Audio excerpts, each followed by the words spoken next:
Hi. You see, you're getting Art and Craft, the queen of African culture. And today, this is a special visit. Today, I came to visit my father, the number one citizen of Ubollo, Esha Nam. Nam. Idagana. I don't know. Mama, Idagana. I don't know. Anom nyeke gị nna m. My friend, Asị m mbịa fụma nna m na-eke Esha Obollo nta. Joku, Chukwu nyere ka na bịa fere m ya na mbọsị na gado dị na. Kama m niile ahawata olu gị na-adaghị mgbịrịgba eze ọyọyọ. Odoye. Ege mbọsị nyere anyị wuru. Chukwu nwere. Daru. Daru. Munu bulu biari je, iji aturu. Aturu. Nusira kanya shitembe wari meru. Bina bamu meru. Odoye nini. Odoye iji aturu.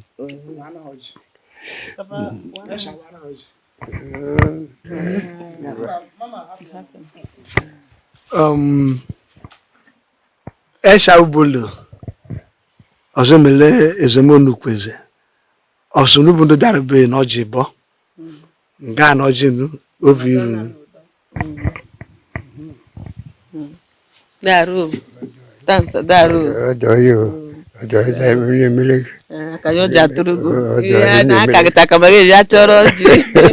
Ka koye. Ya be no bu. Bi na do ye ngbo mo ngbo ko bi ma yeji.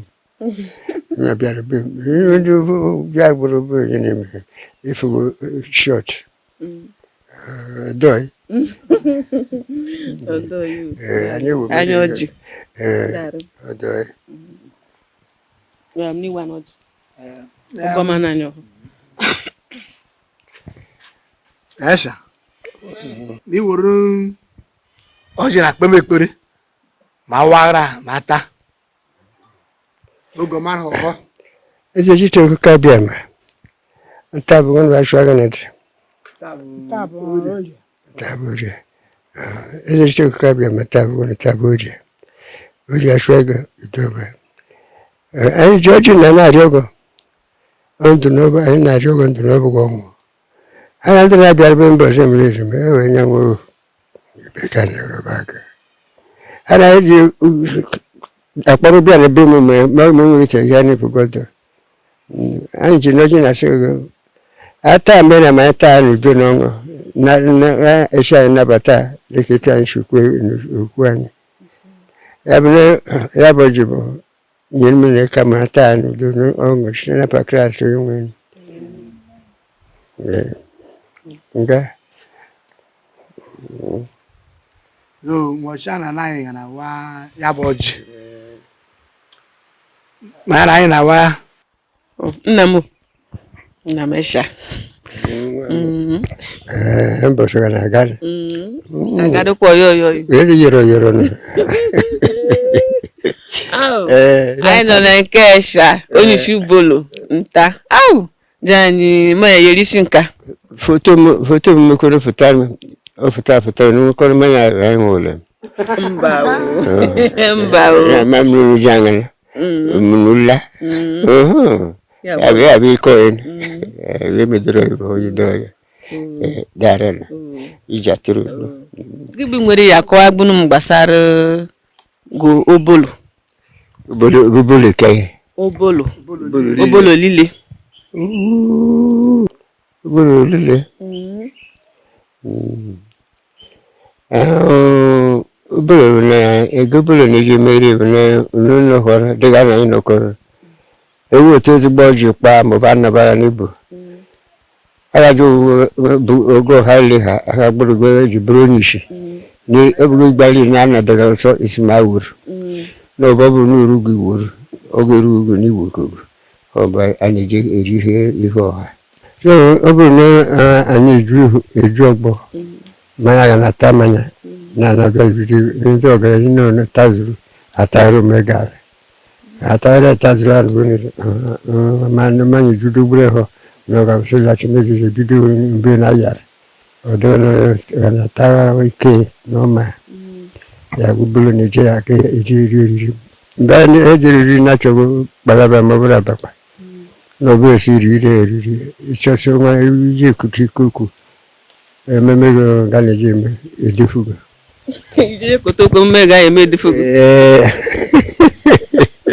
mbla ya saliani me no ga baga ya ri bi ha ko na bu che bia na la no ne je me sori he me ri hi asene agbasa o don sori so be na ya ga ne je me chige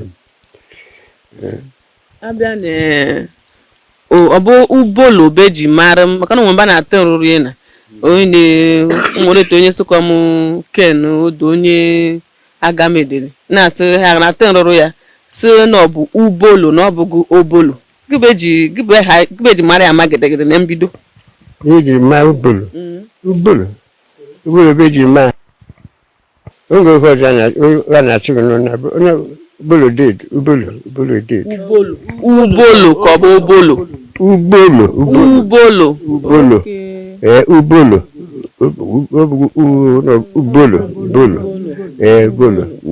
okay no bụ Obollo bravo abụ ndị ọcha bụ ego nwere mgbe bịara mekoro me mụrụ me mụta ya bụ kpata ji gere gburu anụ ndị bịara ọdọ obodo mụtakọ igbo ọdọ na mụtakọ ndị igbo ọdọ ma igbo akaba ya doba na be hele ọdọ no ga bi fete gara si igbo gị wena ya so ncha mana na teroro ya ebe aga na atụgba gwuru ken wako odo onye agamede basị m jumaleka mụrụ bụ Onyishi m juta maleka ma ọ bụ Ubollo ka ọ bụ Obollo Ubollo no we go za na ton uli no bụ ndị ọcha meko ekuweko onye na-amụta gasị ifumane ifugo ncha obu ya na so kichabu aboncha ono bụ ga aboncha bekike ebuga shina gibeji mara before Ubollo mba dị ka Ọnịcha ni naka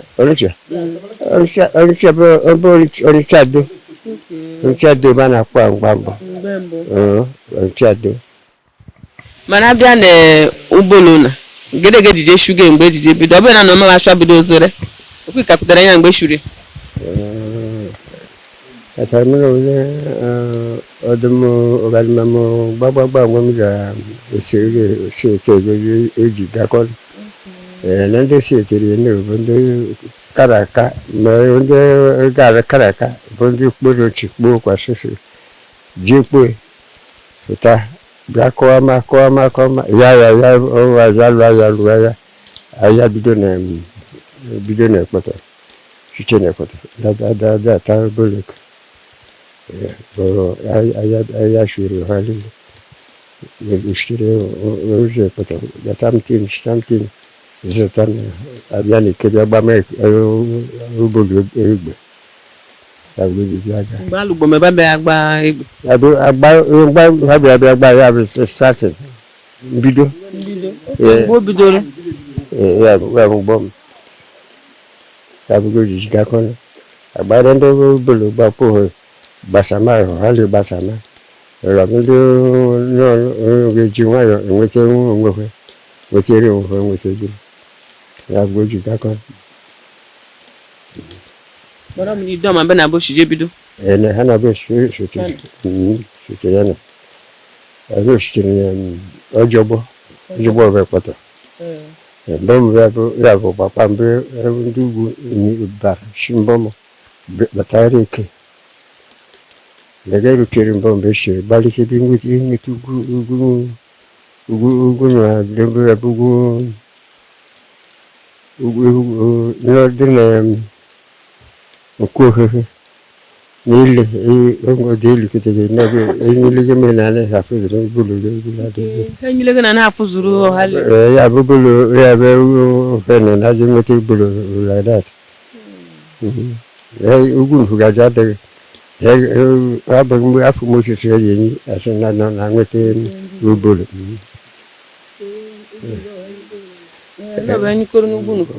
Ubollo emedo ememe nwụọ na kesha lụrụ ya na edo bịara lara n'ekwu sini n'ime na-ala n'ekwu n'ọmụ katanya onye na-emegburu ndị ọzọ ga-emegburu n'ọbụtụrụ nọ na ndị bịara ikpeazụ n'ọbụ karịnya ndị bịara n'echichi ameghị ihu kakọ n'ọbụtụrụ ikpogbobe achụrụ onye ndị bịara ikpeazụ ọ bụrụ oloko iwu ejumaga n'iri n'ụkọta nlachi mụpụtara adịnandana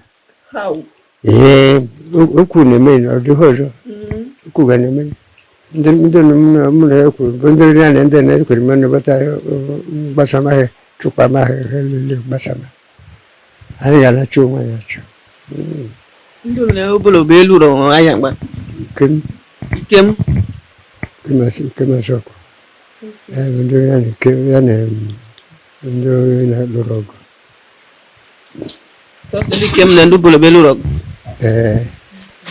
Ubollo na-eke mbụ lụrụ ọgụ na-alụchara ya ga-alụkwalụ anyị ọzọ ebe ya Ubollo na ike mụba alụkporo anyị alụ ezowo ya ishige bụ onye aga onye isotere ji amata ga emume nke ha ji weda ị ga-esoro ine n'ịbaga anụ eto dịka na mmanya na-aṅụ mmanya gị ehopụghị na asa aṅụ ga-asa ụgwọ sọ negere ya ndị ọzụgbọ nnọmbe abụkọ na ụka anyị na-ababụ na abụgala ya abụghị ya ga ọba asụsụ Ubollo na anyị na-asụ gị ebe asụ kemgbe anụ ekpere mgbe asụ ọzọ asụ enwere bụ asụ mgbe ọdọ esụkọ ofu gụnere m onye na ọ bụ onye na ofu na bi na-asị m nọrọ gị asị gị na adakọ m gị ofu na ịlatụ m ọzọ so gede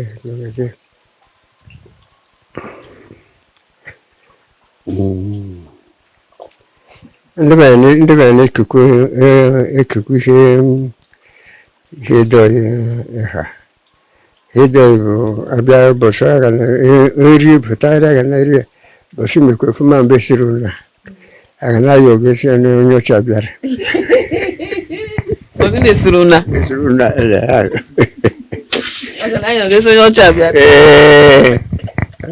kpata agịna ya na eze ka bụ Onyishi Obollo eze ka abịadoro m onye bịa be nna m Esha memụta domike n'eze ka bụ Onyishi ụna magụna ya bụ eji agbawata ụna ma ọchịda eze ka bụ Onyishi ụna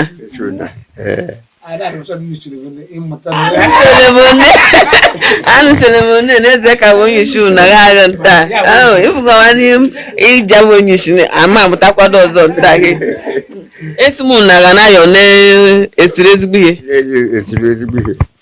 n'ime akwa nke ihe na anyị bụ na-esote nwesa nwe ndị ga-anaghị eri ụna asị gị na adịghị họ na-erighị ụna ebe na-ajụ ya si nọ n'eli ili ma oli n'ili n'ọbọ mmaga ma olufe kuku naira ọ bụ nọ na agbakọ mmadụ era mgbọ mba na-ekene naira ndị orike tenwosha nọ na-agbera na ọ ga-ama agaghị eji eri ovugo ha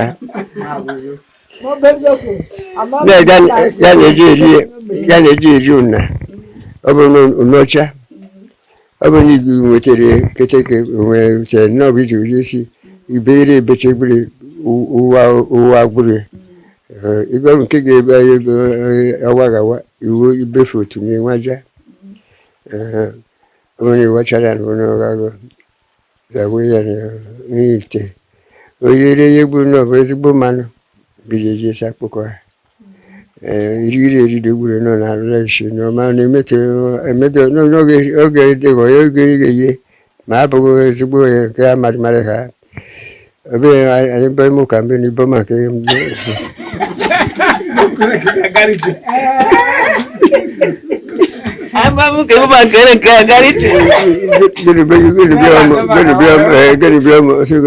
nne amaghị enugu n'aka mgbe na jụ ya gị bịa ọmọsọ oge na-amaghị enugu n'aka nke na-ekwukwe ya dị emaghị oyi mmanụ ga-abụ naira wori nke mmanụ ori naira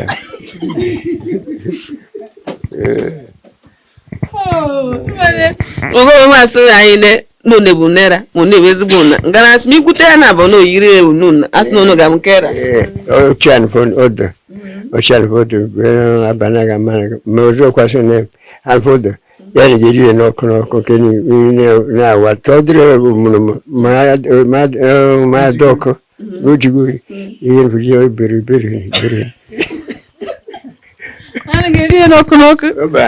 ojide gburu oyi oyi ma na-eri eji eyi ọgabụ ihe gbata iwu sotere ya akpọkọ mgbe ọbụla were na akpọkọ iwu ogwe onye riri ga akarịghị ọya na ọ bụ nke gbara ụmụnụmụ n'ọdụ ọcha eriri m ojigo ihe ndị onye okwu ekpọ eriwesi ji agbasa ore nke riri besa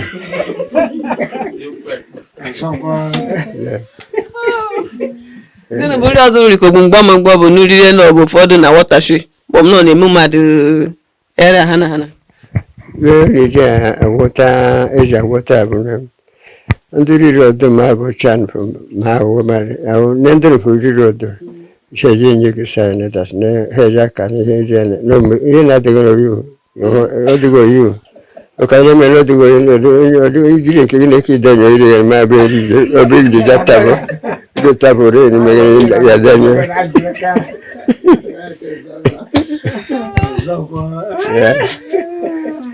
mana eweliwe nna m mgbe ndishi nufu era ayiko era mgbe ndishi sileka na mgbe mbụ nke okike amaghị ha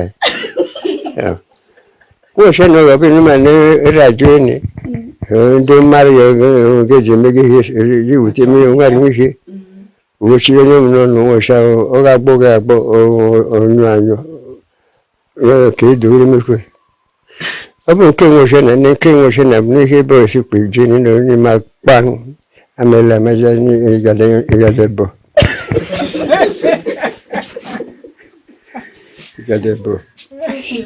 ebe maghị ịkakọ n'oge ụtụtụ biza ka n'oge ya dọpụtata iri imi ihe feshi digo awọrọgo n'esere gbali oshipa iji mere uji were ihe inu n'iri ajụ ya njọ n'ọdụ ego ọfụrụ echiri ajagba echi ihe n'ifu n'ọbụ nanfụ oriri abama meji gede gundi no ga kanu mgbaya gede ga emegere mgbaya na mgbaya bụ mgbe gbalara na ebu diga gbalara ogbodo ha fe ndị ogbodo na-emechi gochi n'omegere ha ebe omechi na nweta ọzọ na kere bụ ga na-emebili nweta okwu mbe igbarata ni mere ga na-eme ihe megere ebukuku imere ga na-eme nwechara onye ndị anyị na-agbalakọba na-achịtata aka iri na-ata megazichi na-okpowe na ojeri owere odibo mgbanfu odibo irimeri iwere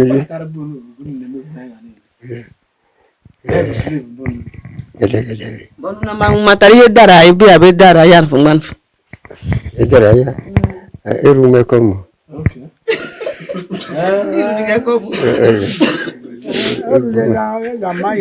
mani so ha ga ngbom agama onye ne abe mamonye ke go gbali mbe zabro na ne medo adamnade geji egbe otukwono memeje kogo uru nugu mana telefon na-eru ọta onye ọbụla gbajiri si na-egbe ewu ochie ya n'aka ọsọgọ ya na-ehejiri ọmajiri kekwisi ekwu kekwisi akụ leta aga bụ ndị ọcha megokwu mgbe bịa n'ime anya mgbe afọ na unu dị n'iche na ndị ọcha na-afụta ha ege unu amaghị mgbe ndị onu chaja ha na shiri jeje ha nwoke ewetego nwoke eji apụta hụ na ndị nwetako ike osoko pụtara bụ ndị Hausa n'ime na Hausa karịa obu ndị Hausa bụ ndị ya na ha na-esoro pụta kekwere ndị be anyị ji esoko eji apụta bụkwa maọbụ onye Ọnịcha n'ọbụ ndị kebe anyị na-elele atụ ndị karịkwa egwu n'obi ji esi egburu ha ewuru gị wee mere ihe bụ mkpa aga na-ebukwu ha ebukwu ya bụ ịga mmadụ ga-edobe anyị ka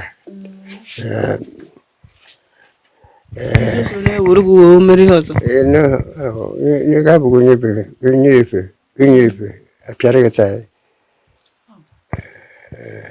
mana ọ bụkwa ha ebe bịara bịa kụziri egbu unu ihe ọzọ gba iche iche te akwụkwọ te ga-esi eme unu te ekpere telili ndị bụ isi gbasara asụsụ na ụka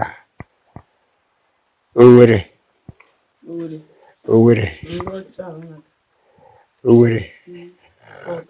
ndị ha mere na ha kara ụbụpụta anyị lete n'Ọnịcha para debe ha soro Ọnịcha kwere bịa join na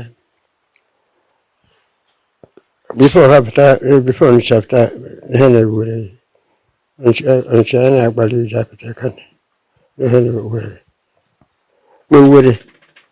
enweghị mba ọzọ iji echepụta ifu si na ha eji anọrọ bụre karịa Ọnịcha ele nwere ejubu agwa ji wee jekọta na elere emere ha bụ emere kaba anyị na ele ha na Owere Ọnịcha na Owere ndị ọcha erutere mgbe na mgbe ha bịara ndị ọcha bụ mgbe eji betere m n'Eke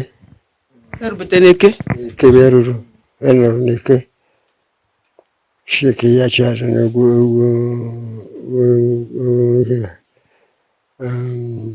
Ikem mgbe lachiri mgbe nọrọ ito ụlọ ha na-erite nwachi Ikem ụlọ ha na-ete nwachi kizukwu na akwụkwọ mgbe m na-abịa isi n'ohi nne m adịghị unu lachite na ha madịleka ahụ mgbe eji tukwuru achọlego onye ji akụzi ha kụzidịghị na akwụkwọ mgbe onye na akwụkwọ daga ifu mgbe itukweta agịsị akwụkwọ ma bụ n'ụgbali wee gaa leta maọbụ nọ onyeisi bụ be anyị agara mgbe onye bịara onye ofere ndị unu na-eji akakparịta mgbe ndị anyị nwere anyị na-egburụta echiri ka anyị na ndị ọzọ ejicha anyị bịakwa ma mbe mba anyị na-eme ha pụta anyị onye na-agbagharịrị ọ bụrụ na mgbe dị n'ifu nwunye ebe nwere karịa obugo na ihe ji agbara soro gaa leta na-eche ga kparigbo ya feta na-ekpakwere mmeghe ịmagandọmeka ma bụkwa ndị be anyị ịmagandọmeka ịgbara ya dara agaghị n'ichichi were n'ikwusi ofe akama gị si mkpọ ma iwe gịnị ya ji obugo si gịnị ga-ejije bido ụka ga-ejije bido unu bidoro ijije bido jere ụka ụka ga ejije bido jere ụka bụ ihe ndị karịnya ụwa ji olu okwu ewuru okwu zuru ode ụlọ onye ọhụrụ ọdịna onye bara aba egelekwu m onye ọzọ na edere mmadụ enọ nọ n'Ubollo bara Ubollo bamata oyibo ya ụkpụrụ ndị sisi ndị legere sisi Ekwuru ndị na-egresisi. ndị legresisi gburu ifo galachi igbu ha n'ụlọ akwụkwọ. Ihe ndị kpụtere eje bụ ndị ngozogoro fọ ndị padasi na-egere fọ bụ ndị gadaga ndị jere kọleji ekpụrụ ha eji atagburu ha ga nke ihe bido nkụzi ya nkụzi Akụzi bụzi unu ihe bụ. Treba atabeghị ego na akụzi ndị nke ka na ndị ọzọ na akụzi ndị ọzọ amatala atọ treno ndị ụmụ m pasịtere na pasịburu